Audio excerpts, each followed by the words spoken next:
এখন ইউটিউব খুললেই দেখতে পাই অনেকেই অনেক রকম ভর্তার রেসিপি শেয়ার করে।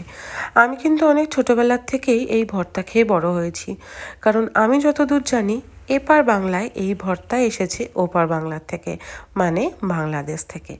আমার ঠাকুমা ছিলেন বাংলাদেশের ঢাকার মানুষ, আর ঠাম্মি নানা রকমের ভর্তা বানাতো। অনেক ছোটোবেলার থেকেই দেখতাম যে ঠাম্মি সর্দি কাশি হলেই মুখের অরুচি মেটানোর জন্য নানা রকমের ভর্তা বানাতো, যেমন টমেটো ভর্তা, কালো জিরের ভর্তা, শুটকি ভর্তা, কুমড়োর ভর্তা, আরও কত কী। আর সত্যি সেগুলো খেলে না মুখের অরুচি একদম কেটে যেত।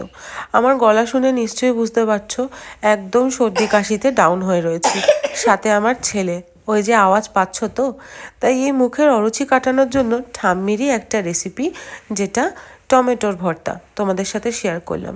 আজকাল অবশ্য ইউটিউবের জামানায় অনেকেই এই ভর্তার কথা জানো, নতুন করে আর বলার কিছু নেই। আমি ভাবলাম আমার ঠাম্মি যেভাবে বানাতো সেইভাবেই তোমাদের সাথে একটু শেয়ার করি। এখানে বলে রাখি, যে কোনো রকম ভর্তায় কিন্তু সর্ষের তেলের ব্যবহারটাই হয়। আর আমি এখানে যেই তেলেই এই সমস্ত কিছু ভেজে নিয়েছি সেই তেলটাই মাখার সময় আর একটু বেশি করে দিয়ে দিলাম।